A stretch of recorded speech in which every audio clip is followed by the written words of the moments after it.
When we travel to auto shows, the most time we'll spend in a car is usually commuting to and from the hotel. But at this year's New York Auto Show, we had the chance for a seriously thrilling ride when Audi asked if we'd like to take the R8 V12 TDI concept out for a drive.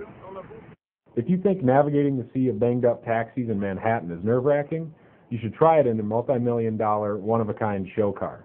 With almost 500 horsepower and 738 pound-feet of torque, crowded city streets are not really this beast's natural habitat, but we couldn't pass up the opportunity for a drive. So, surrounded by a fleet of Q7 bodyguards making sure nobody got too close to us, we set out for a quick turn at the wheel.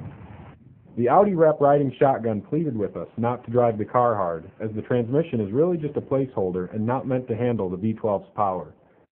But with a torque peak as high as a Mack truck, the 5.9-liter TDI feels like it has 500 pound-feet at idle. There's so much torque you don't really need to touch the accelerator. Just pop it into gear, let out the clutch, and the R8 moves. Diesel engines start to sound stressed pretty early in the power band, especially when they're right behind your head. We caught ourselves upshifting as early as 13 or 1400 RPM if we weren't paying attention. But even dropping the tach below a grand, we didn't have to touch the accelerator, and the car would just surge forward. At 35 miles per hour, the R8 pulled itself around at idle with ease.